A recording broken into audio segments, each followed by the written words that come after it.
ওরে কলিরিজি, তোদের ঘরে সাধুগুরু বৈষ্ণব যদি আসে, সবার আগে পা ধোবার ব্যবস্থা করি। এইগুলো মা আমরা আর মানতে চাই না। যখন খুব ছোট ছিলাম ঠাকুমাদের দেখতাম, মাদের দেখতাম, বাড়িতে বয়স্ক লোকেরা এলে, আত্মীয় পরিজন এলে, গুরুজন এলে সবার আগে পা ধোয়াত। এটাই সংস্কার ছিল। আর এখনকার দিনে মা আমাদের মতো মেয়েরা যত টিভি সিরিয়াল দেখে আর তাদের মতো আচরণ হয়ে যায়, আমরা ভুলে যাই সেই পুরানো সংস্কৃতির কথা। কিন্তু আমি অধম কীর্তনিয়া, চরণ ধরে বলে যাই না, যেন আপনারা কেউ ভাববেন না আমি কাউকে জ্ঞান দিচ্ছি না। বাবা, আমার সেই যোগ্যতা, সে ক্ষমতা আমার নাই। আমি এসেছি, আপনারা জানেন, আমি শুধু মনে করাচ্ছি, মনে করাবার জন্য আমার আশা। যদি দুবারে কোনোদিন ভক্ত আসে, সাধুগুরু বৈষ্ণব আসে, সবার আগে চেষ্টা করো বাবা নিজের হাতে তাদের দুটো চরণ যুগল ধৌত করতে। এটা মনুষ্য জীবনে প্রথম কর্ম। অনেক মায়েরা প্রশ্ন করবেন, মৌমিতা আমার গুরুদেব তো নেই, গুরুদেব দেহ রেখেছেন, তাহলে কি করব? সাধুগুরু বৈষ্ণব ঠিক ঠিক পাই না, কি করব? তাদের জন্য ব্যবস্থা করে রেখেছি। আমি করিনি মা, ভাগবত করেছি। ভগবান কৃষ্ণ সুদামাকে তো বলেছিল, সুদামা এই পৃথিবীতে সব থেকে বড় গুরু তো যে যার ঘরের বাবা মা। সব থেকে বড় গুরু যে যার ঘরের বাবা মা। তারপরে গুরু হলো শিক্ষা গুরু, দীক্ষা গুরু।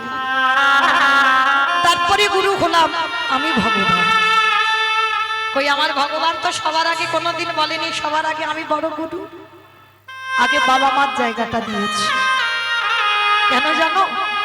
ভগবান জগৎকে বোঝাতে চাইলো, যদি কেউ পিতামাতাকে সেবা করো, তাকে নবদ্বীপ, বৃন্দাবন, হরিদ্বার, দক্ষিণ ভারত, পশ্চিম ভারত, কুম্ভ মেলায় কোথাও যেতে হবে না।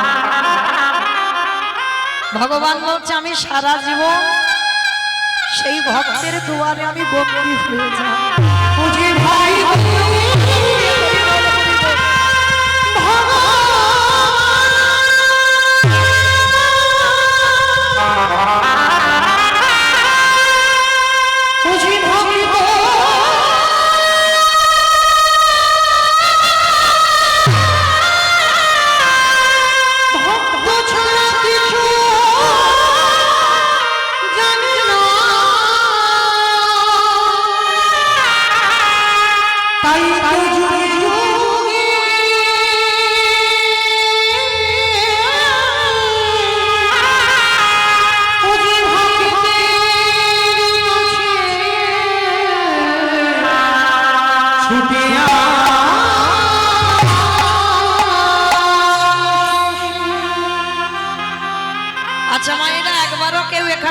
এতজন ভক্ত আছেন, হৃদয়ে হাত রেখে বলতে পারবেন লাখ টাকা খরচা করে দুর্গা পূজা করেছি আমরা, হাজার হাজার টাকা খরচা করে বাবা লক্ষ্মী পূজা, কালী পুজো করলাম। এখানে একজনও ভক্ত বলতে পারবেন বছর অন্তর একবার জীবিত ভগবান পূজা করেন? কেউ বলতে পারবেন যে আমি জীবিত ভগবান পূজা করি না বাবা। পাথরের মূর্তি সেবা করো, কাঠের মূর্তি সেবা করো, মাটির মূর্তি সেবা করো। আর যে ভগবান কথা বলতে পারে, যে ভগবান খায়, সেই ভগবানকে খাওয়াই না। ভগবান বলছে কোন ভক্তকে আমার কাছে আসতে হয় না, যদি জীবিত ভগবান বছর অন্তর কেউ সেবা করতে পারে।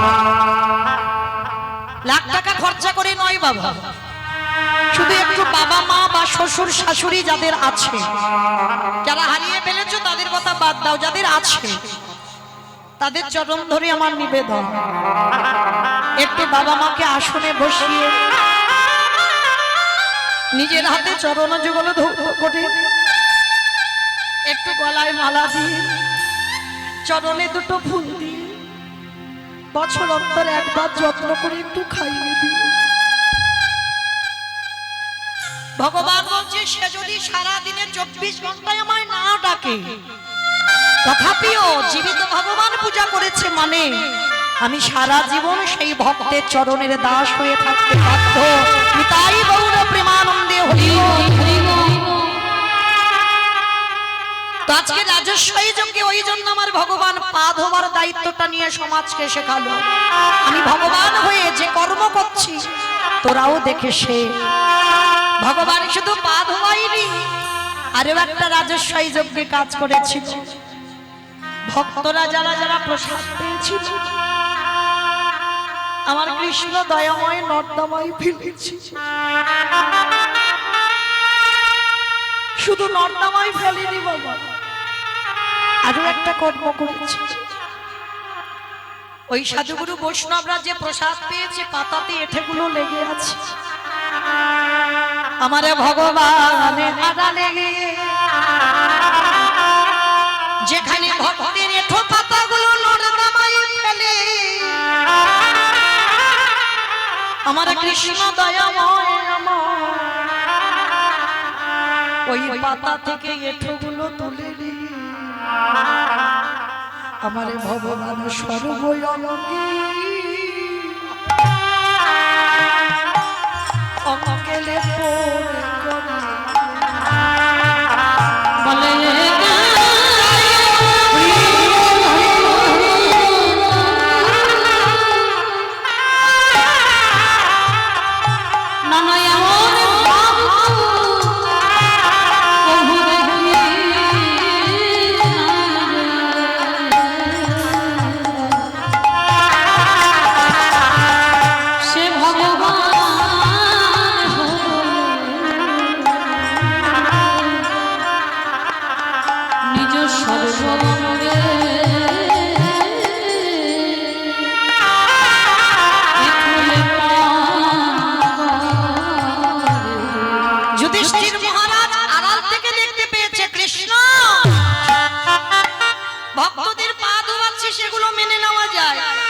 ভক্তদের এটো পাতাগুলো নর্দমায় ফেলছে সেগুলো মেনে নেওয়া যায়, কিন্তু কৃষ্ণ ভক্তদের এঠোগুলো তুই সারা গায়ে মাখছিস কেন?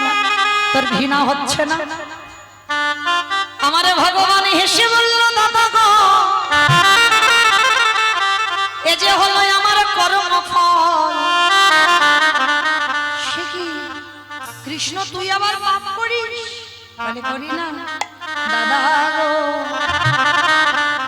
এই জগৎ সংসারে সবাই তো পাপ করে। শোনো দাদা তুমি আমি বলে রাখি আমি ভগবান হয়ে শুধু পাপে করি না, আমি হলাম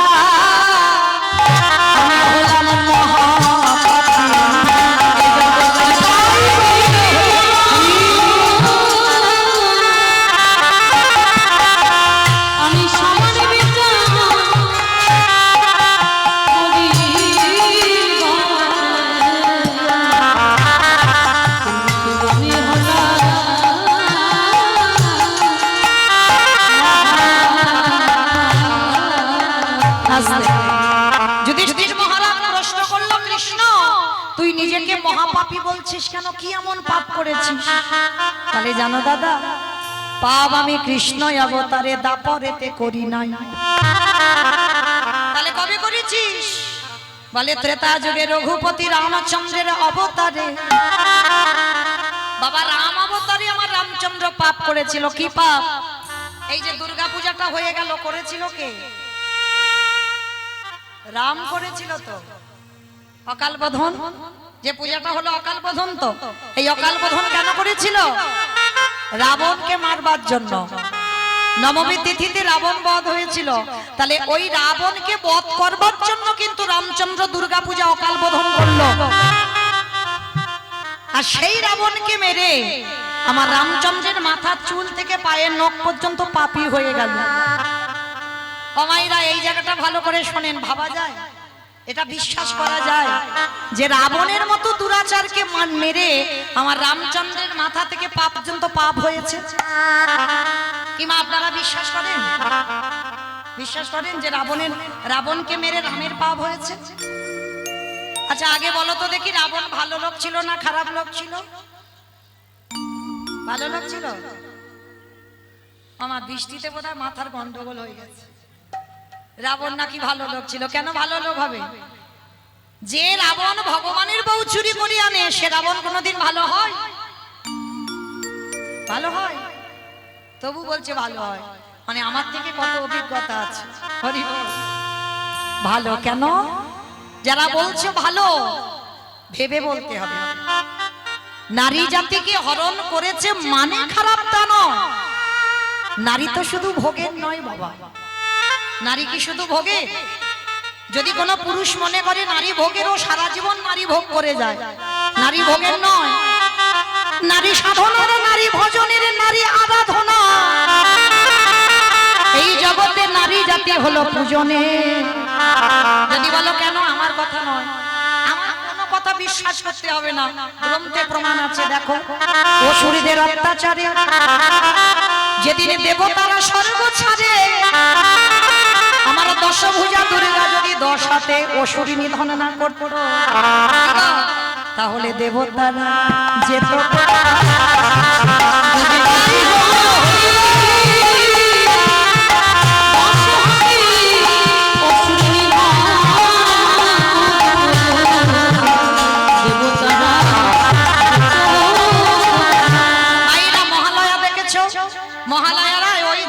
দেখেছি আমরা, দেবতাদের তেজ দিয়ে নারী সৃষ্টি করলো, পুরুষ নয়। আর সেই নারী অসুর নিধন করে দেবতাদের দেবত্ব ফিরিয়ে দিল। তাহলে নারী পূজনীয় নয়? ভালো করে দেখেন, ওই চণ্ডী ঠাকুর রামের চরণ ভজন করে পেয়ে গেল রাধা মাধবের কৃপা। বিল্লমঙ্গল একজন পতিতা নারী বারানিতা, সেই পতিতা নারীর চরণ সেবা করে আমার রাধা মাধবের কৃপা পেল। জয়দেব গোস্বামী মা পদ্মাবতীর চরণ সেবা করে কৃপা পেল। কি গো নারী ভোগে? শ্রী শ্রী রামকৃষ্ণ পরমহংসদেব মা শারদার চরণ সেবা করলো, বিবেকানন্দ ভগ্নী নিবেদিতার চরণ সেবা করলো। তাহলে নারী ভোগের নয়। কেউ যদি মনে করে নারীকে ভোগ করব, সারা জীবন ভোগ করে। নারীর চরণ যদি ঠিক ঠিক কেউ ভজন করতে পারে, গুরু চরণে বসে নারী সাধনা যদি কেউ করতে পারে, তারে অচিরে কৃষ্ণ প্রাপ্তি।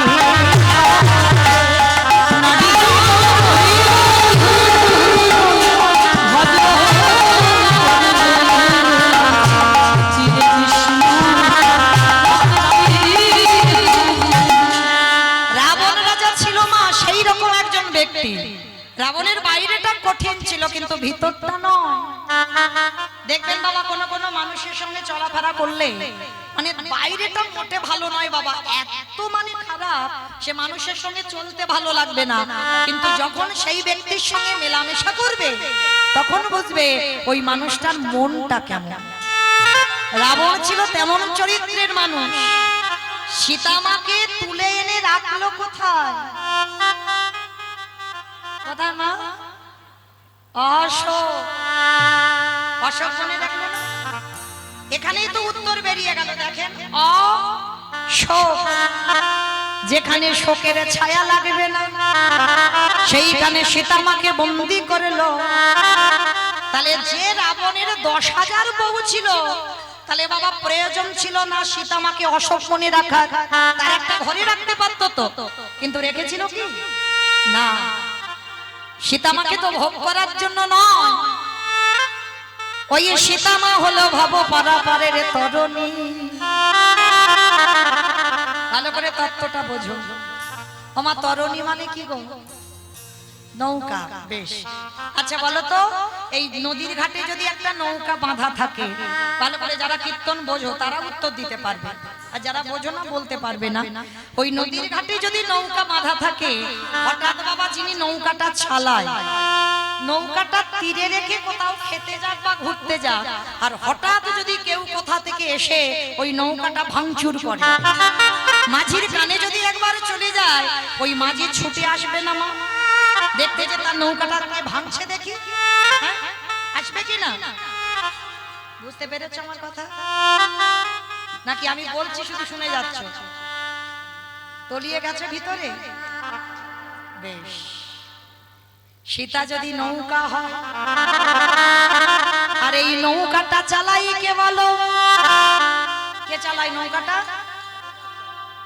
ড্রাইভার চালায় নৌকা ড্রাইভার চালায় অবস্থা দেখেছে মাঝি তো চালায় তা মাঝিটা কে রামচন্দ্র বেশ এই ওই যে বললাম নারকেল ভিতরে যাও তাহলে দেখো তাহলে সীতা যদি নৌকা হয় আর ওই নৌকাটা চালায় আমার রামচন্দ্র মাঝি আর ওই চেরিরা অশোক বনে সীতা মাকে মারছে ভাঙচুর করছে আর নৌকা যত হারামা হারামা বলে কাঁদেবে ওই মাঝির কানে যদি একেবারে চলে যায় আর কি মাঝি থাকতে পারবে কি গো থাকতে পারবে আরো সোজা করে বলবো আচ্ছা আমার সিনেমা দেখো আচ্ছা সিনেমা বাদ দাও সিরিয়াল দেখো তো বেশ দেখো আমি বারণ করিনি সব দরকার আচ্ছা যারা যারা সিরিয়াল দেখো আচ্ছা বলো তো শুধু কি নায়ক নায়িকা থাকলে জমজমাট হবে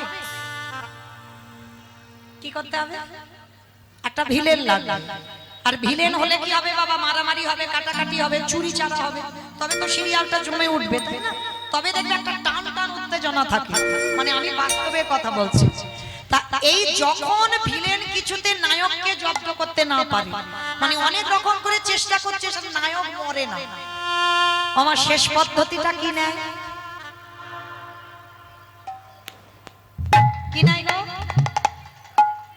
নায়িকাকে তুলে নিয়ে যায় আর নায়িকাকে যদি একবার তুলে নিয়ে যায় তাহলে কি বাবা আর নায়কের কাছে যেতে হবে একেবারে 10 তলা বিল্ডিং থেকে নায়ক ঝাঁপিয়ে নায়িকার কাছে মানে বাস্তবে যেটা হচ্ছে এবার সেটা তত্ত্বের ভিতরে আনেন দেখেন আমার সীতা মা যদি নায়িকা হয় আমার রামে যদি নায়ক হয় রাবণে যদি জগতে ভিলেন হয় নায়িকাকে তুলে আনলো শুধু তুললো না জ্বালালো যন্ত্রণা দিল কষ্ট দিল ব্যথা দিল বেদনা দিল এইবার ওই নায়িকা যত হারামা হারামা বলে কাঁদে আর কি আমার রামচন্দ্র থাকতে পারে সাত সমুদ্র 13 নদী পার করে এই সোনার লঙ্কায় চরণে দেবে রাবণের প্রথমাস্ত্রী মন্দোদরী আমি কাঁদি না কেন জানো যেদিনে আমার রামে আসবে সেদিনে যদি আমার রাজ্যে খরা দেখা দেয় ওমা খরা মানে কি গো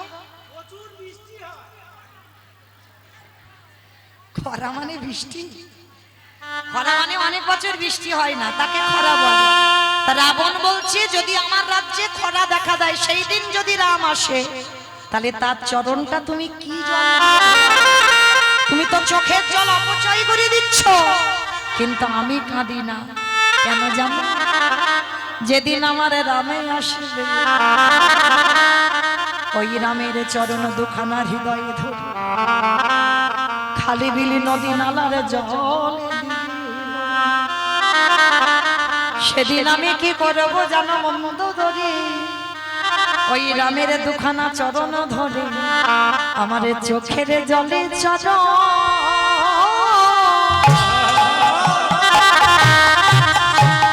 আমি ধোয়া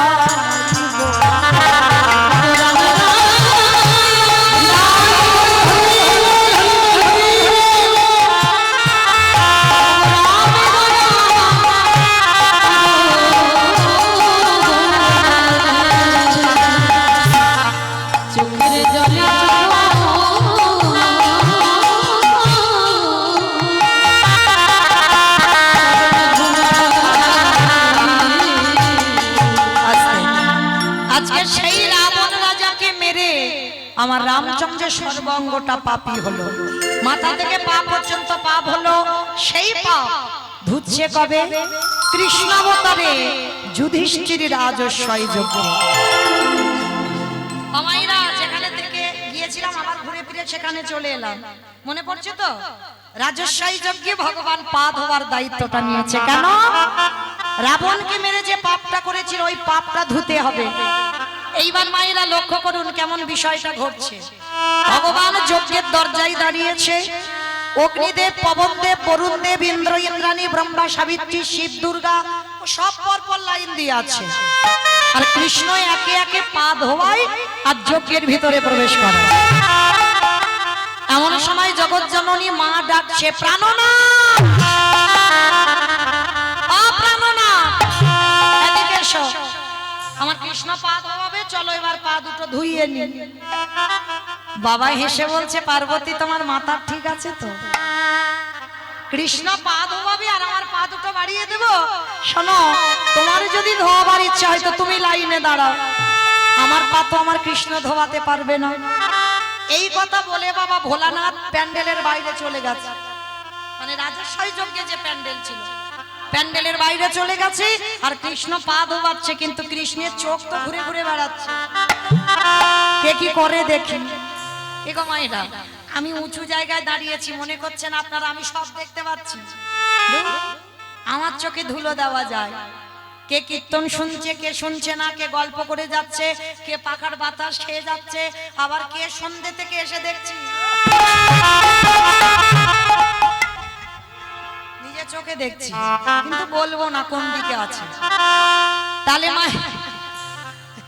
তাহলে মায়েরা আপনারাই বলেন, আমার চোখে ধুলো দেওয়া যায়, কিন্তু যে বেটা বাঁশিটা বাজাচ্ছে পারবে? খাতা কলমে হিসেব হয়ে যাবে, কে কীর্তন শুনেছে, কে কেঁদেছে, কে হেসেছে, আর কে শুধু বসে ঘুমিয়ে বাড়িয়ে গেছে। আমার কিছু বলতে হবে না। এইবার ভগবান কি করেছে দেখো, হেঁট হয়ে তো পা ধোয়াচ্ছে, আর বাবা ভোলানাথ আড়ালে গিয়ে মনে মনে ভাবছে কৃষ্ণের চোখে ধুলো দিয়ে যজ্ঞে ঢুকবে। ও বেটা জানে না যে কৃষ্ণের চোখ ঘুরে ঘুরে বেড়াচ্ছে। দেবরাজ ইন্দ্রের থেকে বেশি চোখ। দেবরাজ ইন্দ্রের তো সহস্র লোচন, মানে হাজার চোখ। সেই যে গৌতম মুনির অভিশাপে বাবা অহল্যার সতীত্ব নাশ করেছিল বলে অভিশাপ দিয়েছিল, তোর সর্ব অঙ্গে হবে ভোগ চিহ্ন। সেইটা কান্নাকাটি করার পর আশীর্বাদে হলো হাজার চোখ।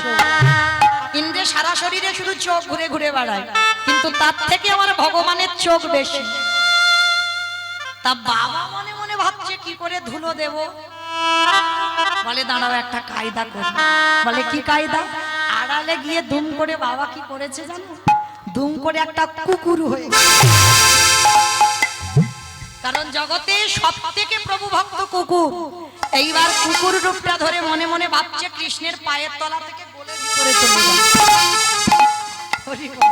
আর ভগবান পা ধোয়াতে ধোয়াতে হেসেই যাচ্ছে।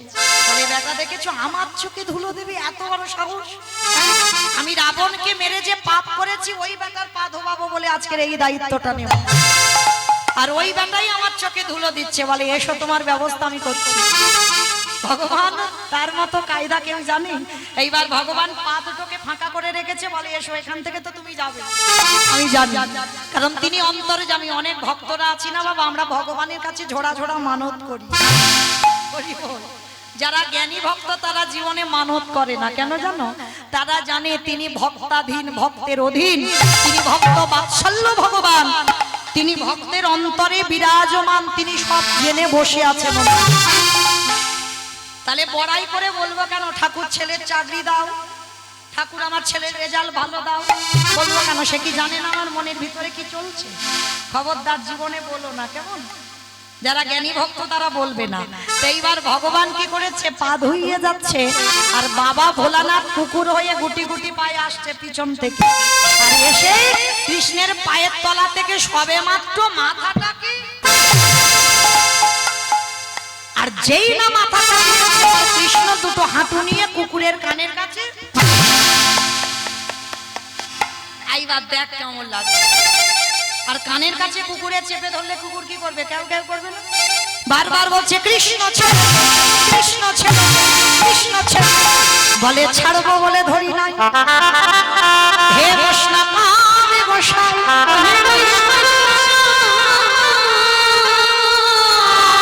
তোমার মতো বৈষ্ণবীর দুটো চরণ ধোয়ালে বোধহয় কম হতো। তাই তো কৃপা করে করুণা করে তুমি আমার জন্য আরো এক্সট্রা দুটো জুড়ে জুড়েছো। আমার বুঝেছো?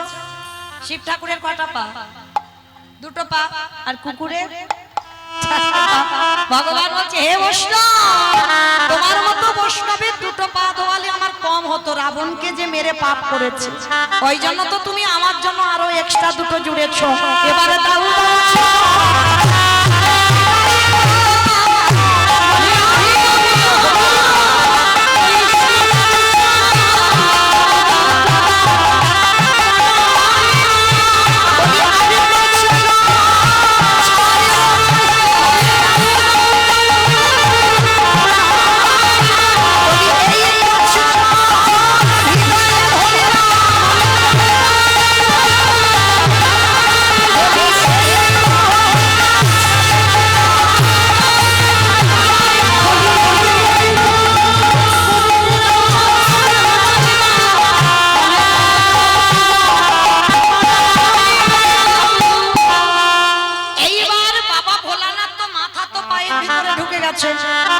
আর ভগবান যত চাপ দিচ্ছে কুকুরটা তো ছটফট করছে, বেরোতে পারছে না।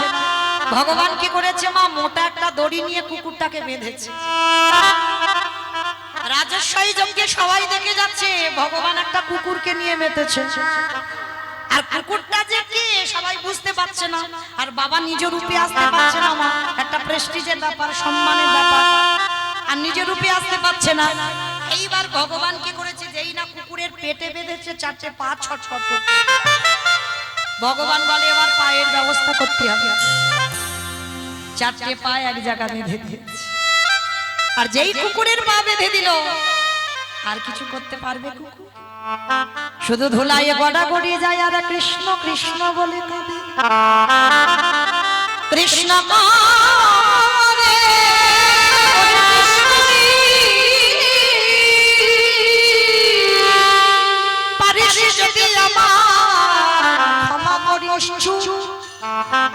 কথা হবে না, দেখে যাও কি করবে। সবার পা ধোয়াচ্ছে ঘটিতে করে জল দিয়ে। আর কুকুর রূপী ভোলানাথকে কি করেছে জানো? খালি বিলি নদী নালারে জল। বাবা ভগবান পর্যন্ত বৈষ্ণবকে কোন জায়গায় রেখেছে দেখেন। আপনারা আমরা বৈষ্ণবদের পিছনে খুব ধরে ধরে বেড়াই, ধরি না? একটা দিন বাবা চলছে তো দামোদর মাস। কতজন দামোদর মাস পালছেন কই একবার হাতটা তোলেন দেখি। কতজন পালছেন? কারা কারা প্রদীপ দিচ্ছেন একবার হাতটা তোলেন। হাই ভগবান,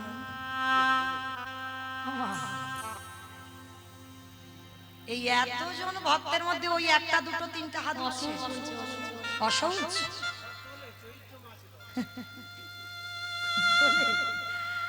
আচ্ছা সব কি গ্রামের ভক্ত না? এটা বিশ্বাস হচ্ছে না, সব গ্রামের ভক্ত নয়। তাহলে একটা দুটো হাত উঠলো কেন? তার মানে প্রদীপও দাওনি আর দামোদরও ব্রত করছো না।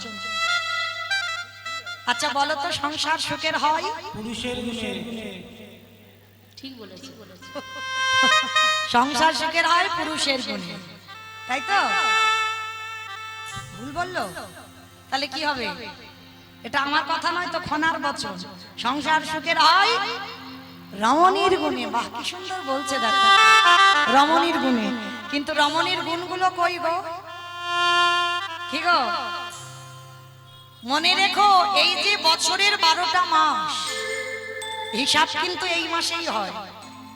ভগবান বলছে তোরা 11 মাস কি করলি আমি দেখতে যাব না, কিন্তু ভগবানের খুব প্রিয় মাস 3টে মাস, কার্তিক মাস, বৈশাখ মাস, মাঘ মাস। তো দুটোর কথা বাদ দিলাম, বৈশাখ আর মাঘের কথা বাদ দিলাম, কিন্তু কার্তিক মাসটা ভগবানের খুব প্রিয় মাস। হ্যাঁ, দামোদর ব্রতের মাস। এই মাসটা যারা আমিষ আহার করেন, অনেক ভক্তরা আছে এই মাসটা একটা মাস নিরামিষ আহার করেন। যেমন আমাদের ব্রত চলছে বাবা সেই লক্ষ্মী পূর্ণিমা থেকে, মানে হব হব ভাব, আর একটা সপ্তাহ আছে। তাহলে মনে রাখতে হবে মা, এই দামোদর ব্রতের মাসে গ্রামাঞ্চলের মানুষ তো কাদামাটির অভাব নাই। একটা করে পারেন না প্রদীপ দিতে মাটি? পিতলের প্রদীপ তো রোজ সন্ধ্যা আমরা দিই, কিন্তু এই মাসটা 30টা দিনে 30টা প্রদীপ দিতে হয়, মাটির প্রদীপ। হ্যাঁ, মনে রাখো মা, একটা কথা বলে যায়, একটা নারী পারে তার সংসারটা ঠিক রাখতে, আর নারী যদি দুর্বল হয়ে যায়, গন্ডগোল হয়, সে সংসার জীবনে ভালো হবে না। কারণ আমি একটা নারী হয়েই বলে যাচ্ছি। তো সবে তো 10টা দিন হলো, আজকে 9 তারিখ, এখনো বাকি আছে 20টা দিন। যদি কেউ আমার ভগবানকে ভালোবাসেন আর আমার কথা বিশ্বাস করেন, এই দামোদর ব্রতের মাসে যদি কেউ প্রদীপ দেয়, আস্তে আস্তে আস্তে, 7 পুরুষ যদি বাবা তোমার নরকে থাকে কেউ, কারণ কে কোন পুরুষে বাবা কে কিভাবে মরেছে আমরা তো জানি না। কেউ বিষ খেয়েছে, কেউ গলায় দড়ি দিয়েছে, কেউ স্ট্রোক হয়েছে, কে কিভাবে মরেছে জানি না। 7 পুরুষ যদি কেউ নরকে থাকে, তুমি যদি এই দামোদর মাস মানে কার্তিক মাসে একটা করে প্রদীপ দিতে পারো, তুলসী তলায় হোক বা গোবিন্দ চরণে হোক, তবে তেলের প্রদীপ নয়, তেল যদি হয় সেটা তিলের তেল হবে, না হলে বাবা ঘিয়ের প্রদীপ দিতে হবে। যদি দিতে পারো, তোমার 7 পুরুষ যে নরকে আছে তারা নরক যন্ত্রণা থেকে সবাই মুক্তি লাভ করবে। তাই গৌর প্রেমানন্দে হরি।